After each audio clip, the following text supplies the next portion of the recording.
देखो कंफर्म है ऐसे कॉम्प्लेक्सेस आते हैं। लास्ट क्लास 1 शॉट जो कोऑर्डिनेशन का हुआ था 40 मिनट उसमें कुछ पढ़ाया था मैंने 1 आवर के आसपास। मेनली स्प्लिटिंग पढ़ाया था इन tetrahedral complexes and in square planar complexes, दो में ही बताया था। थोड़ा आइडिया लेते हैं। बताओ स्क्वायर प्लेनर कॉम्प्लेक्सेस के स्प्लिटिंग बताओ अगर याद हो तो। नहीं, स्प्लिटिंग कैसा पैटर्न है? 5d orbital square planar complex में कैसे ब्रेक होता है? पहले बोला था एनर्जी पहले तो कम होता है पांचों डब्बों की, पहले एनर्जी बढ़ता है, फर्दर स्प्लिटिंग होती है। कैसे स्प्लिटिंग होती है? क्यों उसका सबसे टॉप पे क्यों जाता है? क्योंकि जो 4 लिगैंड है वो कैसे आता है ना। जैसे मान लो, सपोज मान लेते हैं ऐसा कि ये जेड एक्सिस, ये एक्स एक्सिस, वाई एक्सिस, तो चारों लिगैंड ऐसे आता है एक्स और वाई। जो dz स्क्वायर के अलोंग है एक्स वाई प्लेन में, dz स्क्वायर का एक्स वाई प्लेन में बस एक डोनट टाइप रिंग है। और आपको पता है कि एक्स वाई प्लेन में कौन सा ऑर्बिटल होता है? dx square. तो लिगैंड जब एक्सिस के अलोंग आएगा तो सबसे ज्यादा रिपल्सन किसको मिलेगा? तो एक जो ऑर्बिटल है dx स्क्वायर वाई स्क्वायर सबसे टॉप पे, याद है? इसके बाद रिपल्सन किसको मिलेगा? dxy को। फिर रिपल्सन किसको मिलेगा? dz स्क्वायर को। और दो ऑर्बिटल साथ में ही रहते हैं, राइट? जो इस प्लेन पे नहीं है, जो बोर्ड पर नहीं है, जो बोर्ड से परपेंडिकुलर है, ऐसा और ऐसा, हॉरिजॉन्टल एंड वर्टिकल, बोर्ड पर नहीं है, बोर्ड से परपेंडिकुलर है ऐसे और ऐसे, उसमें कौन कौन से ऑर्बिटल हैं?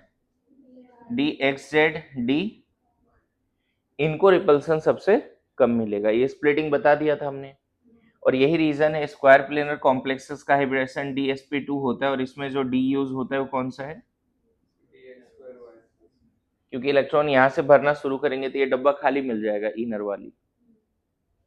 इलेक्ट्रॉन यहां से भरना शुरू करेंगे तो ये इनर वाली डब्बा खाली मिल जाएगा। बोलो याद आ रहा है? एक बार रिकैप कर लो जल्दी से। NiCl4 -2 के बारे में जो जो याद आ रहा है जल्दी से लिखो। NiCN4 -2 के बारे में बिना देखे थोड़ा सा ट्राई करो तो। जस्ट रिकैप करा रहा हूँ, रिवीजन इज मस्ट, है ना? बिना देखे लेकिन ट्राई करिए, है ना? देख के नहीं करना है ट्राई। फिर NiCO4 के बारे में ट्राई करना है थर्ड में। फिर PtCl4 -2 के बारे में ट्राई करना है फोर्थ में। देन लास्ट वन PtCN4 -2 के बारे में ट्राई करना है। जो जो लास्ट क्लास लिखाया था बिना देखे ट्राई करके लिख दीजिए जल्दी से। प्रथमेश मैं पूछूंगा भी, बिना देखे बता देना। तेरे नोट्स अच्छे बने हुए थे, मैंने देखा था कोऑर्डिनेशन का, तो एक बार ट्राई करो सबका। मतलब क्या क्या बताना है इन सब के बारे में? पहला हाइब्रिडाइजेशन, दूसरा शेप, तीसरा इनर आउटर, है ना? लो स्पिन हाई स्पिन, शेप बता सकते हैं, मैग्नेटिक मोमेंट बता सकते हैं, पैराडाई बता सकते हैं। ये सारी बातें आपको बताना है इसके बारे में, ठीक है?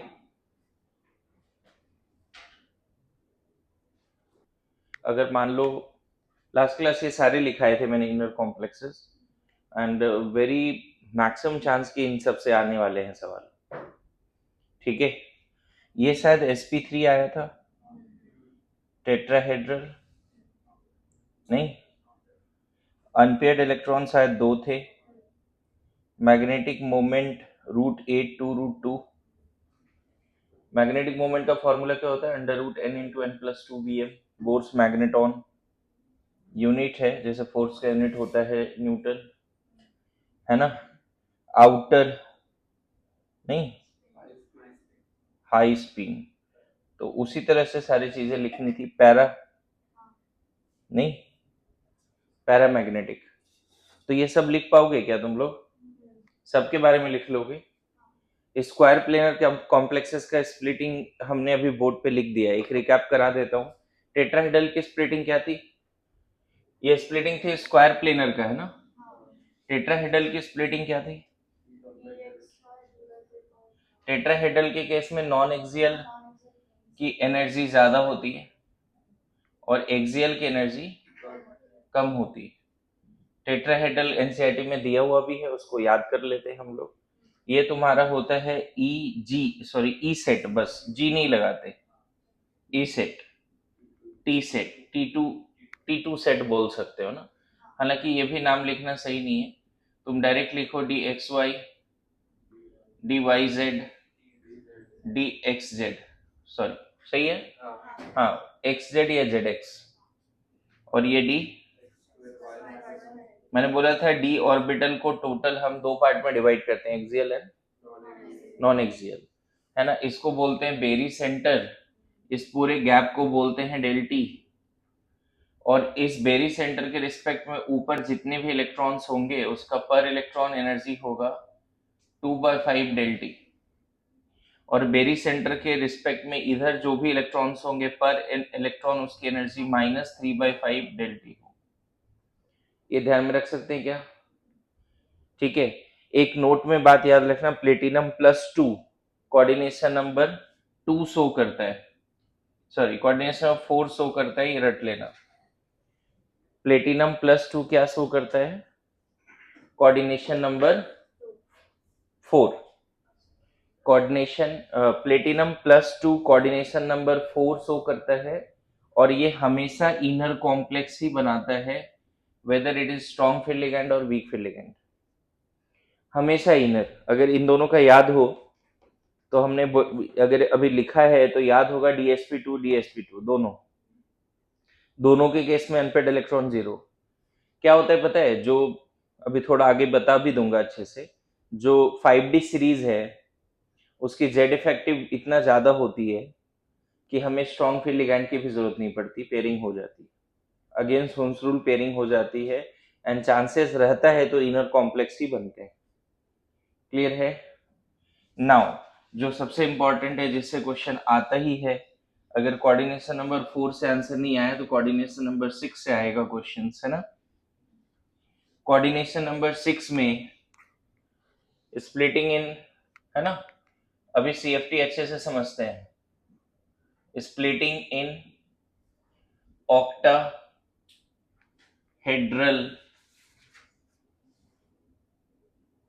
कॉम्प्लेक्सेस, है ना, ठीक है, दैट इज कोऑर्डिनेशन नंबर 6। मैंने आपको बताया कोऑर्डिनेशन नंबर 6 है तो दो हाइब्रिडेशन पॉसिबल है, D2sp3 sp3d2। कब क्या होगा अभी अच्छे से समझ लो, अगर नहीं आ रहा है तो अब थोड़ा ध्यान दीजिए अच्छे से। स्प्लिटिंग इन ऑक्टाहेड्रल कॉम्प्लेक्सेस क्या होता है इसमें, देखो सबसे पहले तो ये समझो, जो सेंट्रल मेटल एटम है या आयन है, उस पे जो लिगैंड की अप्रोच होती है वो अलोंग द एक्सिस होती है। 6 के 6 लिगैंड कैसे अप्रोच करते हैं? Along the axis.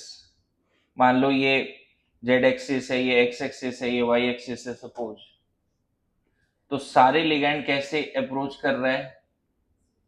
एक्सिस के अलोंग। नहीं समझे?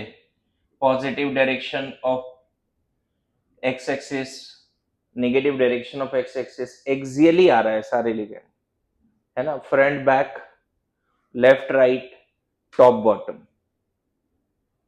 कैसे आ रहा है? एक्सियली। तो आपको पता है डी ऑर्बिटल, डी सबसेल में 5 ऑर्बिटल है, 2 एक्सियल है और 3 नॉन एक्सियल है। तो लिगैंड के इलेक्ट्रॉन और एक्सियल इनर डी इलेक्ट्रॉन्स के बीच में ज्यादा रिपल्सन होगा।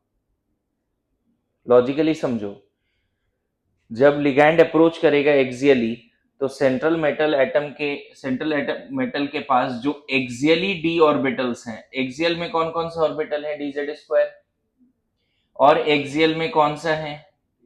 dx2y2। इसके इलेक्ट्रॉन और इसके इलेक्ट्रॉन में ज्यादा रिपल्सन होगा ना बच्चे। रिपल्सन किसकी ज्यादा होगी? Axial D electron, inner D, है ना। आपको याद है हर 3D 4D 5D के पास दो तरह के डी होते हैं, इनर डी जिसमें इलेक्ट्रॉन्स होते हैं, लास्ट क्लास कॉन्फ़िगरेशन से शुरू किया था, इनर डी जिसमें इलेक्ट्रॉन्स होते हैं और आउटर डी जिसमें इलेक्ट्रॉन्स नहीं होते, याद है ना? ठीक है, तो इनर डी इलेक्ट्रॉन्स, जहां इलेक्ट्रॉन्स हैं और लिगैंड के इलेक्ट्रॉन में रिपल्सन शुरू होगा, लेकिन इनर डी के कौन से, किसमें रिपल्सन ज्यादा होगा? एक्सियल वाले में। तो पांचों डी का पहले क्या होगा? एनर्जी बढ़ जाएगी। जो 5d ऑर्बिटल है उसकी एनर्जी क्या होगी? लिफ्ट अप होगी। आ रहा है समझ में? और इसकी स्प्लिटिंग देखो कैसी होगी, यहां पे 3 चला जाएगा, सॉरी 2 ऊपर चला जाएगा, 3 नीचे आएगा। 2 ऊपर क्यों गया? और कौन से 2 ऊपर गए? तो इसको ईजी सेट, जी फॉर गैरेड, यहाँ पे जी लगा सकते हैं, T2G सेट बोलते हैं। किसको कम रिपल्सन मिला? नॉन एक्सियल को, है ना? That is dxy dyz dxz, right? और किसको ज्यादा रिपल्सन मिला? एक्सियल वाले को। याद रहेगा? इन दोनों के बीच में जो डिफरेंस है डेल ओ है, splitting between T2G, splitting energy, octahedral splitting energy यहाँ कितना है? Del O. क्या है यहाँ पे? Del O. और ये है तुम्हारा फिर से बेरी सेंटर। बेरी सेंटर के रिस्पेक्ट में ईजी सेट में जो इलेक्ट्रॉन्स होगा उसको 3/5 डेल ओ बोलेंगे पर electron energy with respect to barycentre. जो T2G सेट में होगा उसकी एनर्जी -2/5 डेल ओ बोलेंगे with respect to, this is the energy of each electron present in this, है ना, orbitals, and this is the energy of each electron present in this orbital. यहाँ पे ये term क्या है ये भी लिख के रख लेना, है ना? क्या है ये? एनर्जी ऑफ ईच इलेक्ट्रॉन, है ना, प्रेजेंटिंग ईजी सेट। और ये क्या है? Energy of each electron present in T2G set. And what is del O? Octahedral. Logically समझ में आ रहा है स्प्लिटिंग क्यों है?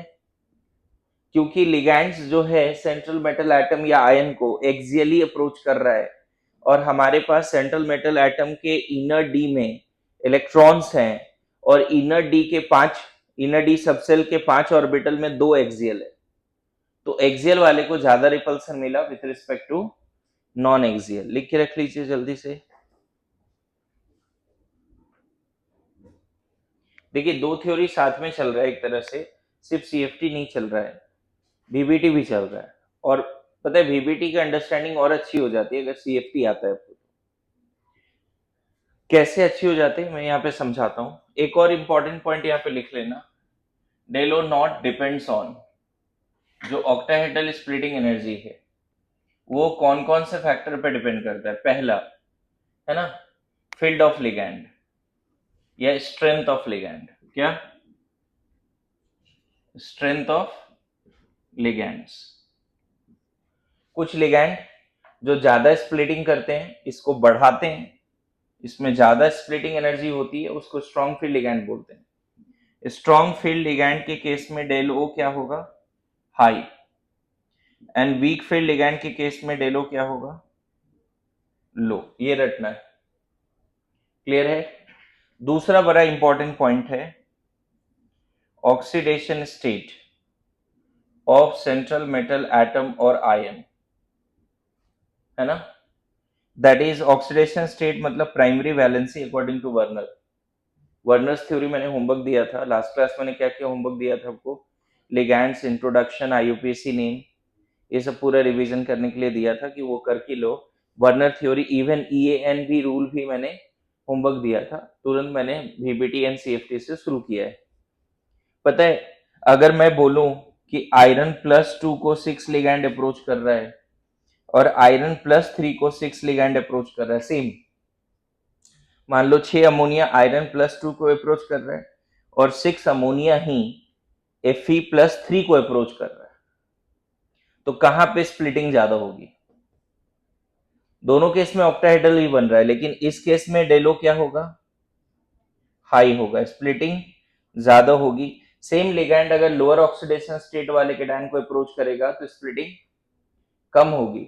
और सेम लिगैंड अगर हायर ऑक्सीडेशन स्टेट वाले को अप्रोच करेगा तो स्प्लिटिंग क्या होगी, याद रहेगा जी, बोलो। अब इसके पीछे लॉजिक क्या है, लॉजिक भी समझ लीजिए थोड़ा। लॉजिक इज लाइक, ध्यान से सुनना, सीएफटी का मैं पॉइंट्स बोलना चाह रहा हूं। CFT considers metal ligand bond 100% आयनिक।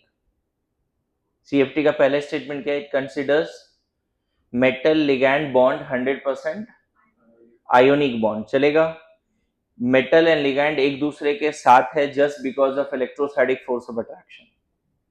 सीएफटी बोलता है कि सपोज ये जो कॉम्प्लेक्स बना है, मान लो ये कॉम्प्लेक्स का बात करता हूं, सीएफटी बोल रहा है ये जो कॉम्प्लेक्स बना है इसमें साइनाइड और फेरस आयन के बीच में, सॉरी फेरिक आयन के बीच में, यहां निकाल के देखना +3 आएगा, साइनाइड एंड फेरिक आयन के बीच में just electrostatic force of attraction है जिसकी वजह से ये साथ है। सीएफटी ये बोलता है।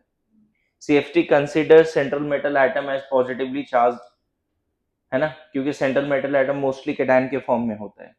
And CFT considers anion as a point charge, ligand as a negatively charge ligand as a point charge, and neutral ligand like ammonia on CO as a dipole, as a, तो इस ये positive और ये negative के बीच में क्या है, अट्रैक्शन है। सीएफटी अब एक बात और यहाँ पे बोलता है कि लिगैंड और जब ये दोनों पास आएगा, सेंट्रल मेटल एटम और लिगैंड जब पास आएगा तो जो डी ऑर्बिटल है सेंट्रल मेटल एटम का उसकी डीजेनरेसी लूज हो जाएगी, मतलब वो पांचों डब्बे एक एनर्जी वाले नहीं रहेंगे। Good to go. जितना पास आएगा उतनी ही उसकी डीजेनरेसी लूज होगी और वो स्प्लिटिंग हो जाएगी। क्या हो जाएगी, स्प्लिटिंग। तो लिगैंड जितना पास आएगा उतनी ज्यादा स्प्लिटिंग होगी। साथ साथ लिगैंड जितना स्ट्रॉन्ग फील्ड क्रिएट करेगा, लिगैंड की अपनी एक नेगेटिव फील्ड होगी जिसको तुम क्रिस्टल फील्ड भी बोल सकते हो, जितना स्ट्रॉन्ग फील्ड लिगैंड क्रिएट करेगा उतना ही ज्यादा स्प्लिटिंग होगी। लिगैंड और मेटल एटम आयन जितना पास आएगा उतना ही ज्यादा स्प्लिटिंग होगी। अब बताओ, अगर इस पे हाई चार्ज है तो लिगैंड को ज्यादा अट्रैक्ट करेगा ना भाई, बताओ साइनाइड को कौन ज्यादा अट्रैक्ट करेगा, फेरस या फेरिक? फेरिक ज्यादा अट्रैक्ट करेगा, मतलब साइनाइड और पास आ गया ना। जितना पास आएगा, दो बातें हैं देखो यहाँ पे, ओवरऑल सेंट्रल मेटल एटम और लिगैंड के बीच में अट्रैक्शन है। Good to go. Central metal atom और लिगैंड के बीच में क्या है, अट्रैक्शन है, तभी तो पास आ रहे हैं। लेकिन at the same time ligand का इलेक्ट्रॉन और सेंट्रल मेटल आयन के इनर डी इलेक्ट्रॉन के बीच में क्या है, रिपल्सन भी। Good to go. उस रिपल्सन की वजह से स्प्लिटिंग है, लेकिन ओवरऑल तो अट्रैक्शन ही है, तभी तो साथ में है। अगर रिपल्सन ज्यादा होता तो साथ में होता क्या, आ रहे समझ में? सेंट्रल मेटल एटम और ये सारे लिगैंड के बीच में नेट क्या है, मतलब इसका न्यूक्लियस इन सारे इलेक्ट्रॉन को अट्रैक्ट कर रहा है, yes no? Central metal atom जो पॉजिटिवली चार्ज्ड है वो सारे लिगैंड को क्या कर रहा है, अट्रैक्ट कर रहा है। एट द सेम टाइम जैसे जैसे लिगैंड पास आ रहा है, लिगैंड तो अपना इलेक्ट्रॉन पेयर लेके आ रहा है ना बच्चे, लिगैंड अपना इलेक्ट्रॉन पेयर लेके आ रहा है, और आपको पता है कि सेंट्रल मेटल एटम के इनर डी में इलेक्ट्रॉन्स भी हैं। तो जैसे जैसे पास आएगा इनर डी इलेक्ट्रॉन और लिगैंड के इलेक्ट्रॉन के बीच में रिपल्सन भी शुरू होगा। इस रिपल्सन की वजह से यहां जो 5 ऑर्बिटल है उसकी स्प्लिटिंग होती है। And the splitting energy depends on strength of ligand, how close ligand is with respect to central metal atom, and how close depends on the charge on central metal atom। मेरी बात आई समझ में, बोलो। तो main तो दो factor है, एक क्या है, nature of ligand, strength of ligand, इसको तुम नेचर ऑफ लिगैंड भी बोल सकते हो, बोलो नेचर ऑफ लिगैंड्स, नहीं, एंड दूसरा क्या बोल सकते हो आप, ऑक्सीडेशन स्टेट। बहुत बार तो ऐसा होता है बच्चे, ध्यान से सुनना, बहुत बार ऐसा होता है कि पीरियड 3 के लिए लिगैंड का फील्ड तो मायने भी रखता है, लेकिन पता है जो पीरियड 6 5D सीरीज है, पीरियड 4 बोल रहा हूँ, पीरियड 4 मतलब 3D सीरीज के लिए तो मायने रखता है लिगैंड का नेचर। 3D सीरीज मतलब स्कैंडियम टू जिंक के लिए लिगैंड भी मायने रखता है, लेकिन पता है जो 5D सीरीज है उसमें लिगैंड मायने भी नहीं रखता। सेंट्रल मेटल एटम के जेड इफेक्टिव इतना ज्यादा होते हैं कि वीक फील्ड लिगैंड भी बहुत पास आता है और स्प्लिटिंग हाई ही होती है। क्या बोला समझ में है? स्कैंडियम टू जिंक दोनों मायने रखता है। 3D सीरीज में लिगैंड कैसा है वो भी मायने रखता है, और ऑक्सीडेशन स्टेट क्या है वो भी मायने रखता है। लेकिन 5D सीरीज में क्या मायने रखता है? सिर्फ स्ट्रेंथ ऑफ लिगैंड मायने ही नहीं रखता 5D सीरीज में। मतलब सिर्फ मेटल ही कैपेबल है लिगैंड को इतना पास लाने के लिए ताकि स्प्लिटिंग सफिशिएंट हो जाए। इसीलिए तो प्लेटिनम हमेशा इनर बना रहा है, चाहे स्ट्रॉन्ग फील्ड हो या वीक फील्ड हो। तुमने देखा ना, प्लेटिनम क्लोरीन के साथ भी, क्लोराइड के साथ भी और साइनाइड के साथ भी DsP2 ही किया था। मतलब PT is capable of splitting much more. Clear है? अभी चीजें और डिटेल में मैं समझा दूंगा। यहां तक समझ में आ गया सबको, है ना? तो इसमें नोट में लिख सकते हो कि for 5D series metal ion itself capable of high spreading energy. For 5D series metal ion itself capable of high spreading energy.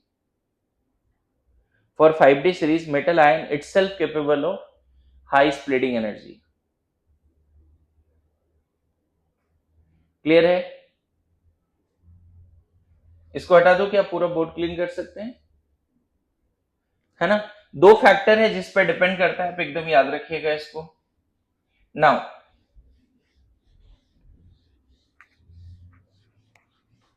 देखिए,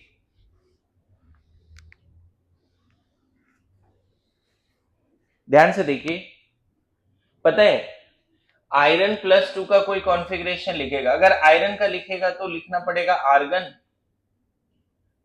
4s2 3d6। आयरन का अगर लिखना है तो कैसे लिखेंगे? 4s2 3d6 4p0 4d0। समझ गए?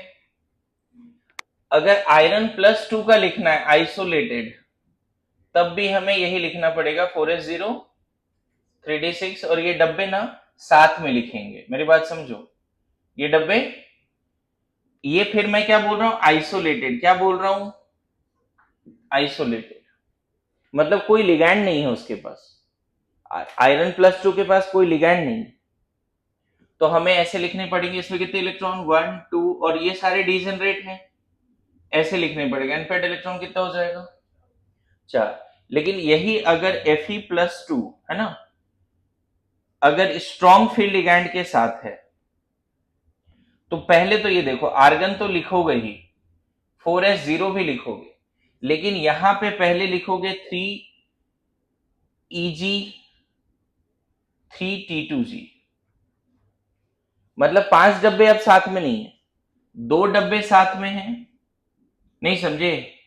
और 3 डब्बे फिर साथ में। स्प्लिटिंग हो गई ना भाई, डीजेनरेट रहा ही नहीं ना। मेरी बात समझो, अगर Fe+2 स्ट्रॉन्ग फील्ड के लिगैंड के प्रेजेंस में है, तो यहां पर क्या हुआ? ये पांचों डब्बे साथ में है ही नहीं। 2 डब्बे एक्सियल वाले की एनर्जी क्या है? उल्टा लिख दिया, इसकी एनर्जी ज्यादा है ना शायद। किसकी एनर्जी ज्यादा है? T2G सेट, है ना? 3T2G 3 Eg 4p as it is लिखो, 4d एज इट इज। और अभी बताओ कि किसकी एनर्जी ज्यादा है? अरे जब Fe+2 किसके प्रेजेंस में? स्ट्रॉन्ग फील्ड के प्रेजेंस में, तो डेलो हाई होगा ना बच्चे। डेलो क्या होगा? स्प्लिटिंग ज्यादा होगी। इन दोनों में गैप, इन्हीं दोनों में गैप, तो जो वर्टिकल डायग्राम में बनाया था वही तो डेलो है। अरे यस नो, मान लेते हैं Fe+2 स्ट्रॉन्ग फील्ड लिगैंड के प्रेजेंस में कोऑर्डिनेशन नंबर 6 भी है, ऐसा मान लेते हैं। तो क्या हमें 3d6 लिखना चाहिए या 3T2G एंड 3Eg लिखना चाहिए? क्योंकि लिगैंड के प्रेजेंस में 5 डब्बे साथ में है ही नहीं। और अब फीलिंग करो, 6 इलेक्ट्रॉन भरने इसमें, 1 2 3, उधर जाएं या पेयरिंग करें? क्योंकि स्प्लिटिंग एनर्जी ज्यादा है। 5 6 हो गए, तो भाई यहां 3 यहां 0 लिखोगे। मेरी बात आई समझ में क्या बोल रहा हूं? ये कॉन्फ़िगरेशन हो जाएगा Fe+2 का। मैं बताऊं, अभी जो समझा रहा हूं यही CFT का क्रिप्स है, इसी से आप मैग्नेटिक मोमेंट, हाइब्रिडाइजेशन सब डिसाइड कर सकते हो। अब थोड़ा ध्यान देना, इसी में अगर मान लो Fe+2 है ना, लेकिन वीक फील्ड लिगैंड है, कोऑर्डिनेशन नंबर 6 अभी भी है, ऑब्वियसली डेलो क्या होगा इस केस में? लो। यहां भी देखो लिखने का तरीका नहीं बदलेगा बच्चे। 4s0, 3t2g, 3eg, 4p, 4d, लिखने का तरीका नहीं बदलेगा, ध्यान देना। लेकिन यहां पे इन दोनों के बीच में, एक्सियल नॉन एक्सियल के बीच में स्प्लिटिंग क्या है? कम है, स्प्लिटिंग ज्यादा नहीं है। तो भरना शुरू करो, 1 2 3। अब 4 उधर जाएं या पेयर करें, तो हमें दिख रहा है कि उधर जाने में ज्यादा दिक्कत, क्योंकि स्प्लिटिंग ज्यादा, मतलब still we can treat these 3 and 2 boxes as degenerate। तो 5 हो गए, 6। अभी भी अनपेड इलेक्ट्रॉन, यहां अनपेड इलेक्ट्रॉन कितना है? 0। लेकिन अभी भी अनपेड इलेक्ट्रॉन कितना है? मतलब जो ये केस था वही आया ना भाई। तो वीक फील्ड लिगैंड के केस में जो डी के 5 डब्बे उसको साथ में भरो, सबको इक्वल एनर्जी देते हुए, इक्वल डीजेनरेट मानते हुए। लेकिन स्ट्रॉन्ग फील्ड लिगैंड के केस में डी का जो 5 डब्बे है, पहले 3 भरो फिर आगे जाओ भाई। आया समझ में क्या अंतर है? मतलब अगर वही सेंट्रल मेटल एटम आइसोलेटेड है तो पांचों डी ऑर्बिटल डीजेनरेट है। वही सेंट्रल मेटल एटम अगर 6 लिगैंड के प्रेजेंस में है तो भाई 5 डी ऑर्बिटल को एक साथ मत रखो, 3 और 2 में रखो। आया समझ में? और 3 2 में भी 2 केसेस हैं। एक जब स्प्लिटिंग ज्यादा है तो पहले ये भरेगा, वो भरेगा ही नहीं। अच्छा, ये भरने के बाद इलेक्ट्रॉन बचेगा तो उधर जाएगा। समझ में आ रहा है? क्लियर है? मतलब हम यहाँ पे क्या बोलना चाह रहे हैं, ये जो केस है जिसमें डेलो ज्यादा है पेयरिंग एनर्जी से, मतलब हम 1 2 3 भरे, चौथा वहां गए तो स्प्लिटिंग एनर्जी ज्यादा है, रेदर देन आप पेयर अप कर दो। स्प्लिटिंग एनर्जी ज्यादा है, रेदर देन आप पेयर कर दो। यहां पे ये वाले केस में क्या है? डेलो कम है पेयरिंग एनर्जी से, इसीलिए हमने क्या किया, पेयर नहीं करके, भाई इधर जाना ज्यादा आसान लगा ना हमें। अरे यस नो, पेयरिंग एनर्जी से ज्यादा अच्छा है कि पहले सिंगल ही भरो फिर पेयर अप करो। क्लियर हो रहा है? लिखिए इसको। अभी सारे केसेस से डिस्कस कर देता हूं सीएफटी का। डाउट पूछो अगर नहीं आ रहा है समझ में, तो ऐसा लग रहा है कि नहीं सर ये पार्ट तो बिल्कुल नहीं आया समझ में, बोलो। नहीं? देखो अभी कॉन्फ़िगरेशन लिखते हैं। तुम समझ रहे हो, अगर किसी लिगैंड के प्रेजेंस में नहीं है कोई मेटल एटम या आयन, तो उसका पांचों इनर डी डिजेनरेट है। अगर वो 6 लिगैंड के प्रेजेंस में पड़ा हुआ है तो डेफिनेटली 5 को 3 और 2 में स्प्लिट करो। अब डिपेंड करता है कि ये 3 और 2 में कहां ज्यादा गैप है। स्ट्रॉन्ग फील्ड लिगैंड है और हाई ऑक्सीडेशन स्टेट है तो डेफिनेटली ये ज्यादा गैप है। दो फिर से सुनो, अगर स्ट्रॉन्ग फील्ड लिगैंड है और ऑक्सीडेशन स्टेट हाई है तो ये गैप ज्यादा है। अगर 5D सीरीज है, कोई भी लिगैंड हो, ये गैप 5D सीरीज है, कोई भी लिगैंड हो, ये गैप ज्यादा है। 3D सीरीज है, वीक फील्ड लिगैंड है, ये गैप, मेरी बात समझे? मतलब 3D सीरीज में वीक फील्ड लिगैंड है तो ये गैप इतना कम है कि डिजेनरेट ही मानना है। मेरी बात समझ रहे हो? ये और ये मैच कर जाता है बच्चे, किसके लिए? 3D series and week field ligand के लिए। समझ गए? कौन सा? इवन आइसोलेटेड एटम जो होगा, आयन जो होगा, उसी तरह से चलेगा वीक फील्ड लिगैंड के केस में। लेकिन 5D सीरीज के केस में क्या होता है? 5D सीरीज के केस में हमेशा वीक फील्ड हो या स्ट्रॉन्ग फील्ड हो। मेरी बात आ गई समझ में सबको? ऑक्टाहेड्रल के अभी जितने भी क्वेश्चन करेंगे ना बच्चे, इसी से बनेगा, तुम ध्यान देना थोड़ा भी, है ना। अभी क्वेश्चन नहीं करा रहा हूं, लेकिन ऐसे देखो, मान लो मैं यहां लिख रहा हूं डी एन, सपोज यहां लिख देता हूं del o greater than pairing energy, del o pairing energy से कम, चलेगा? मतलब कहीं ना कहीं ये कब पॉसिबल है? स्ट्रॉन्ग फील्ड लिगैंड के केस में पॉसिबल है। दूसरा, हाई ऑक्सीडेशन स्टेट होना चाहिए। हाई ऑक्सीडेशन स्टेट ऑफ क्या? सेंट्रल मेटल एटम और आयन। और कब पॉसिबल है? 5D के केस में। बोलो, है? ये कब पॉसिबल है? वीक फील्ड लिगैंड के केस में low oxidation state of central metal atom और आयन। है ना, 3D सीरीज नहीं, अरे यस नो, यहाँ पे ऐसे जो नहीं कि 3D सीरीज, अगर ये दोनों है ना तो ये 3D 4D में भी काम करता है, नहीं समझे? अगर स्ट्रॉन्ग फील्ड लिगैंड है और ऑक्सीडेशन स्टेट हाई है तो 3D 4D के लिए भी वैलिड है, 5D के लिए तो हमेशा वैलिड है, चाहे वीक फील्ड लिगैंड हो या, यहां तक समझ रहे हो? अब देखो मैं क्या बता रहा हूं, यहाँ पे ध्यान देना। अगर मान लो जो सेंट्रल मेटल एटम या आयन है उसके पास D0 है, तो भाई कुछ करना नहीं है, T2G0 EG0, ये भी सेम, इलेक्ट्रॉन तो है ही नहीं, यहाँ 5 डब्बे हैं नहीं, और इलेक्ट्रॉन एक में भी नहीं है। यहां पे हमने कैसे डब्बे बनाए, 3 और 2, यहां पर भी 3N। अब मान लो यहां पे इलेक्ट्रॉन है ही नहीं तो कैसे भरोगे? पहला केस समझा, मुझे लगता है D1 भी समझ गए, दोनों जगह पे क्या, T2GN EG0, यहां भी सेम, अंडरस्टैंड हो रहा है? बोलो, अरे एक ही इलेक्ट्रॉन है भाई, चौथा इलेक्ट्रॉन के बाद खेला बदलेगा, 3 इलेक्ट्रॉन तक तो कोई दिक्कत है ही नहीं, है ना? D2 बोल दो, यहाँ पे सिंगल ही भरेंगे, यहाँ लेकिन पहले ये और ये खाली रह जाएगा, यहाँ भी सेम, कोई दिक्कत? बोलो, आ रहा है समझ में? अगर सेंट्रल मेटल एटम के पास D3 इलेक्ट्रॉन है तब T2G3 EG0, यहाँ भी सेम, बदला ही नहीं, माहौल ही नहीं बदला। क्यों नहीं बदला भाई? अरे पहले ये भरेगा पूरा 3 डब्बे, तब तो हम सोचेंगे आगे जाएं या पेयरिंग करें। अब देखो यहां से चीजें बदलेगी, D4 से बदलेगी चीजें। अगर स्ट्रॉन्ग फील्ड लिगैंड है, D4 है, अगर कोई मेटल के प्रेजेंस में नहीं होता तब हम क्या करते बच्चे, सिंगल ही भरते। मेटल बोल रहा हूं, लिगैंड के प्रेजेंस में नहीं है तो D4 को पहले सिंगल ही भरेंगे। लेकिन अगर 6 लिगैंड है और स्ट्रॉन्ग फील्ड लिगैंड है, या स्प्लिटिंग एनर्जी ज्यादा है, स्प्लिटिंग एनर्जी ज्यादा है, गैप ज्यादा है इन दोनों में, तो 1 2 3 4 5 6 ये होगा ना भाई, अरे ऐसा नो, तो यहां पे 4, यहां, मेरी बात आई समझ में? लेकिन अगर गैप कम है तब, गैप कम है मतलब इतना कम है कि भाई उधर जाने में दिक्कत नहीं है, पेयरिंग करने में दिक्कत है, तो कैसे करें? T2G3 EG, देखो बदल गया चीजें।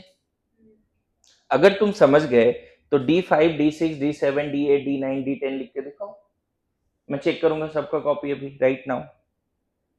अगर तुम समझ गए कि यहाँ क्या चल रहा है तो जल्दी से, 10 तक लिखा, मैं चेक करूंगा अभी। बिल्कुल, अगर समझदारी है तो ये सही बोलोगे, D8 D9 D10 सेम है, हाँ मैच कर गया क्या?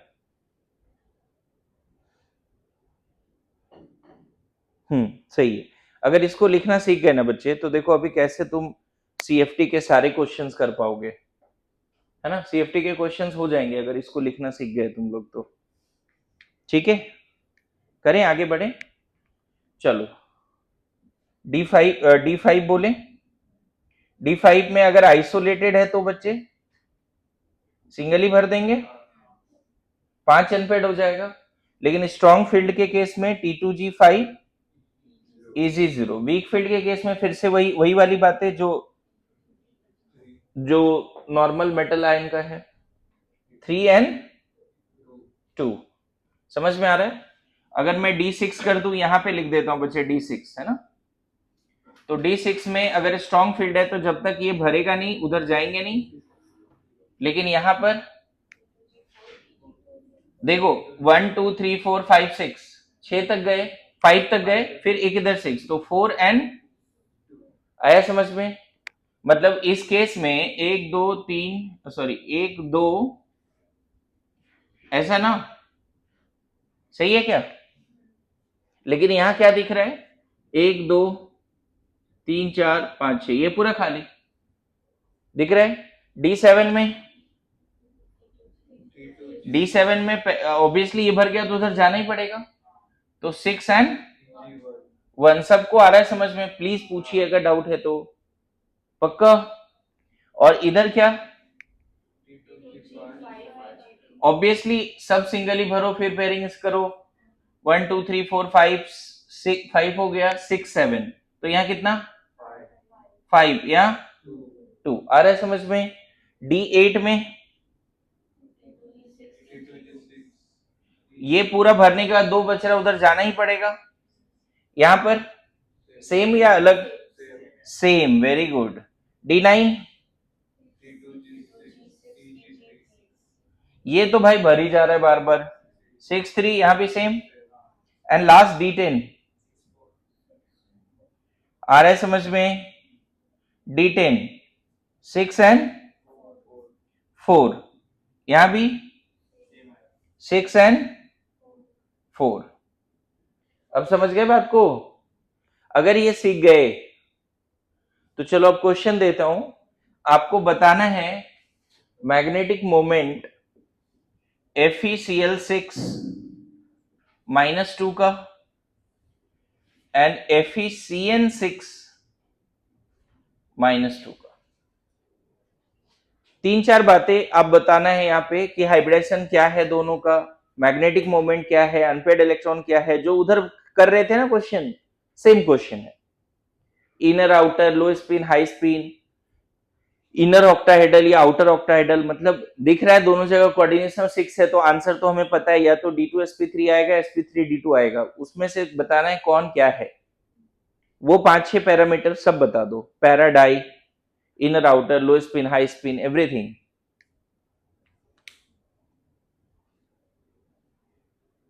CFT का क्वेश्चन शुरू हो चुका है ना, ट्राई करो। इसको थोड़ा कलेक्ट कर लेना। 2 कॉम्प्लेक्स जो डिस्कशन के लिए दिया है वहां पे -4 ले लेना है ना, -4। अब डिस्कस करो, चलो ये हटा दें।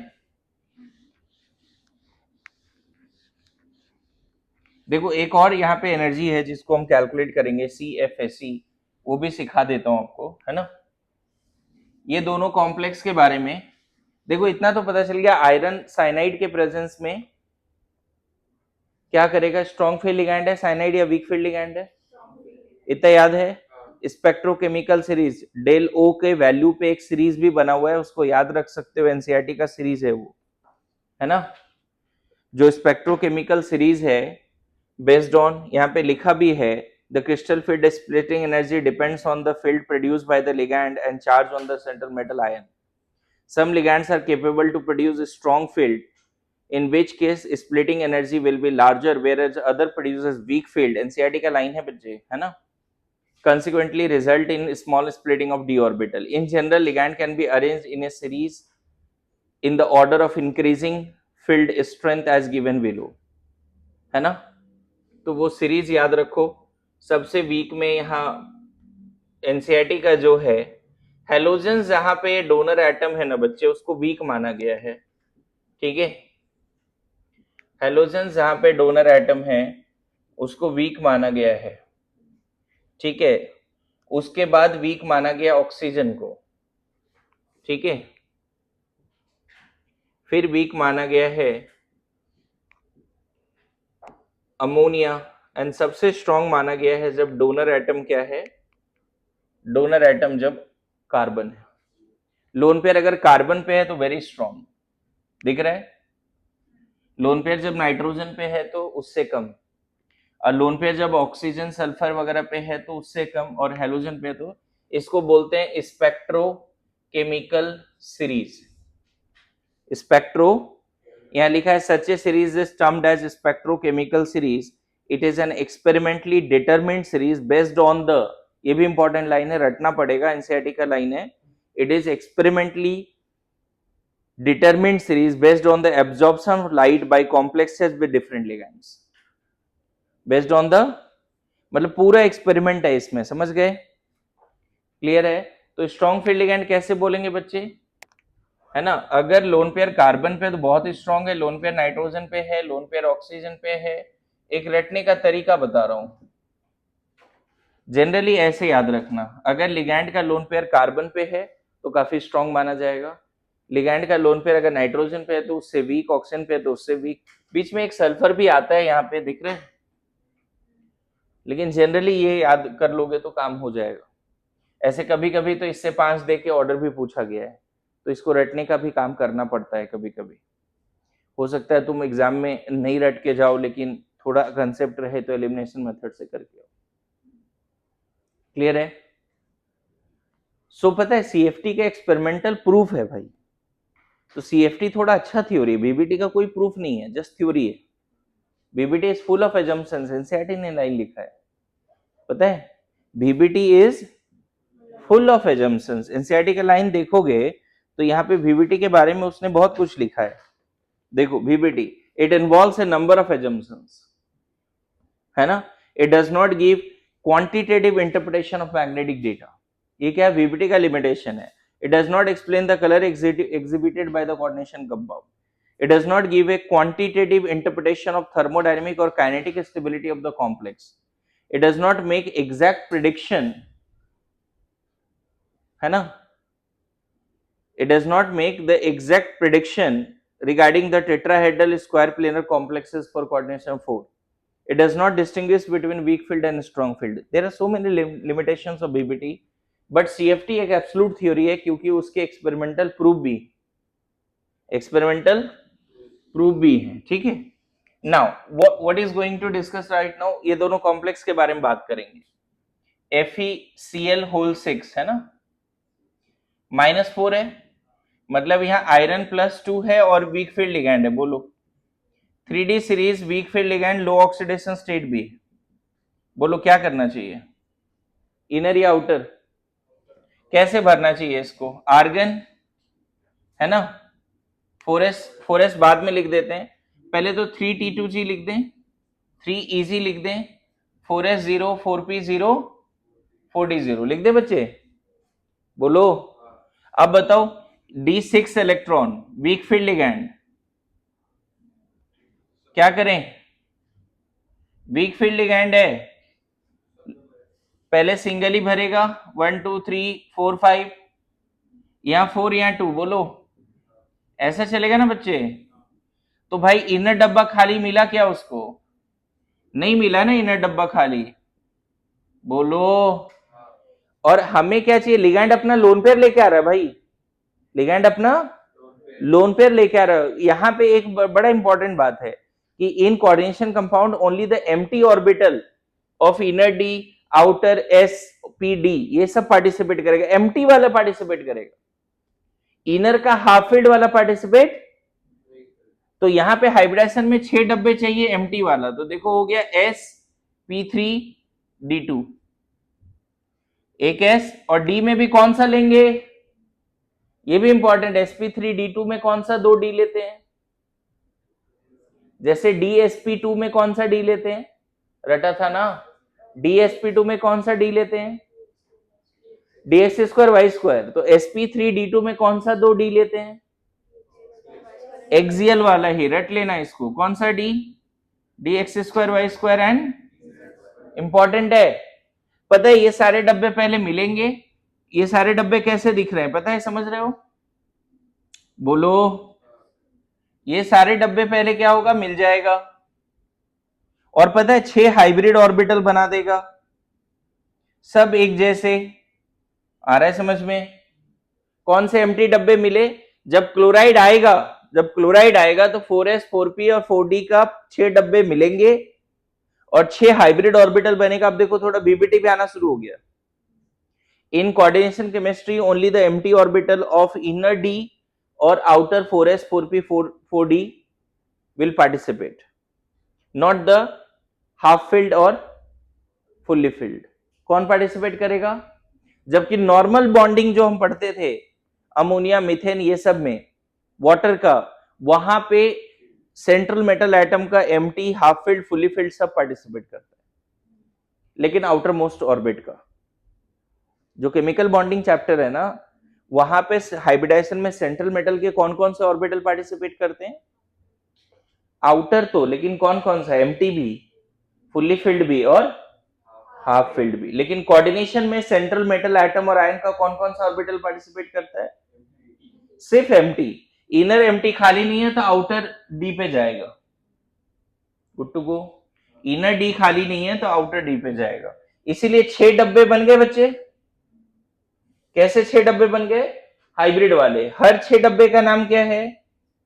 sp3d2। सबका नाम क्या है? अब 6 क्लोराइड आएगा, एक्सियली अपना इलेक्ट्रॉन यहां डाल देगा। आया समझ में? 6 क्लोराइड आएगा, अपना इलेक्ट्रॉन आया जी? क्लियर है? तो ये पूरा बात है, मतलब हाइब्रिडेशन क्या हो गया इसका? sp3d2। इन सब में तो इलेक्ट्रॉन्स आ गया ना, लिगैंड का इलेक्ट्रॉन्स आ गया ना इन सब में। तो ये सब तो हाफ फिल्ड होगा ही नहीं।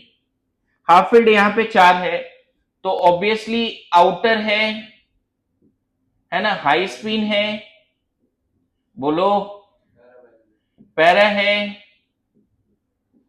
मैग्नेटिक मोमेंट निकाल भी लो, √24 bm 4 × 6 है ना।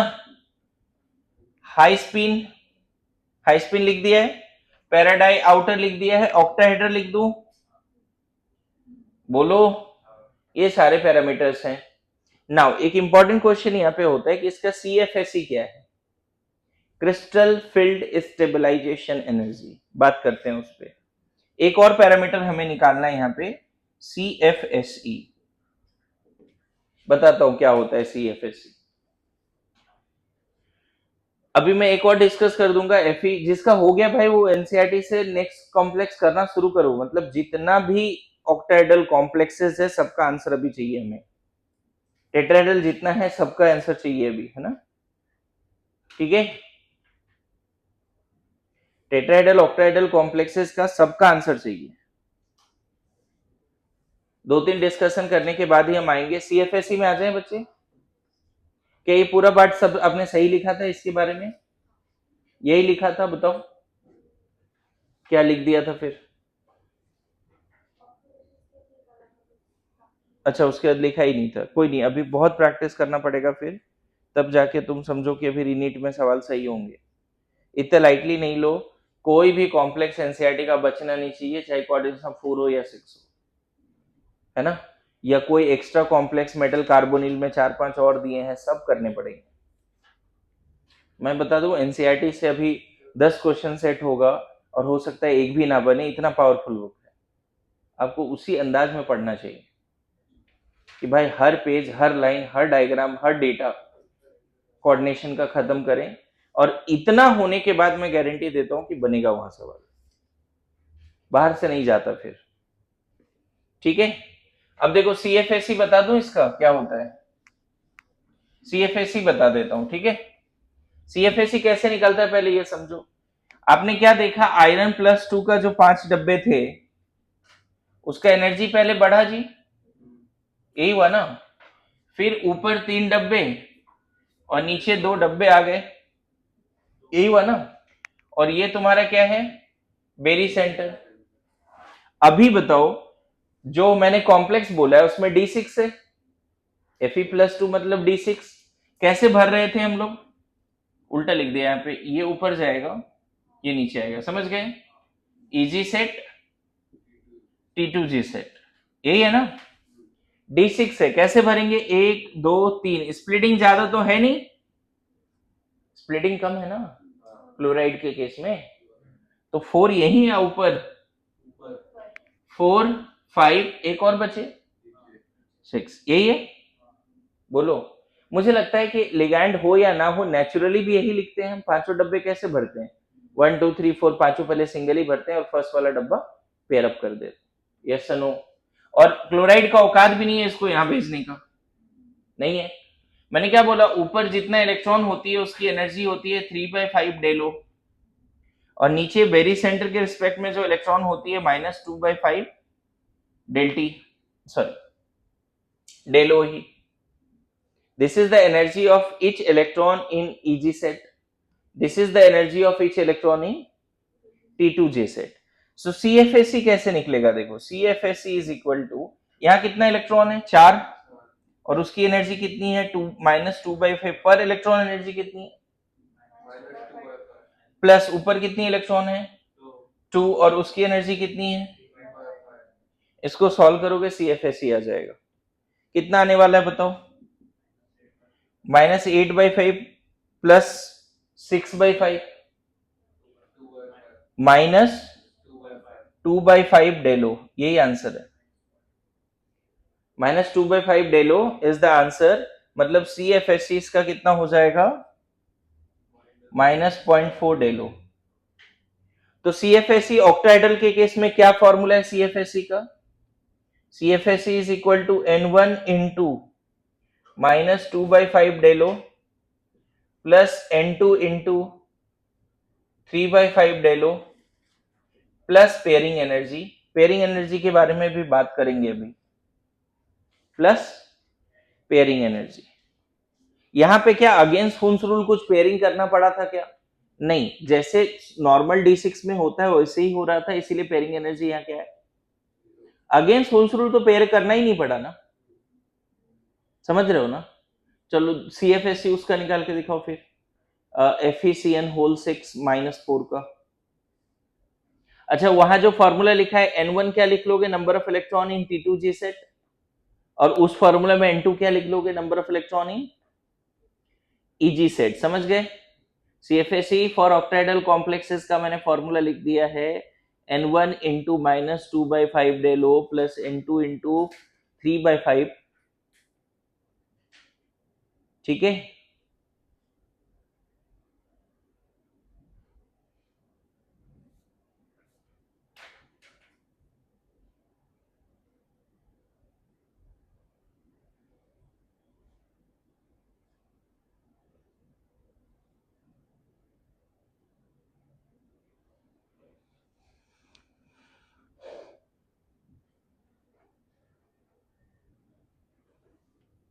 चलो FeCN वाले का लिख लूं मैं, हटा दो ये। यहाँ पे क्या है, N1 क्या है, number of electron in T2G set, और N2 क्या है, number of electron in plus pairing energy, ठीक है।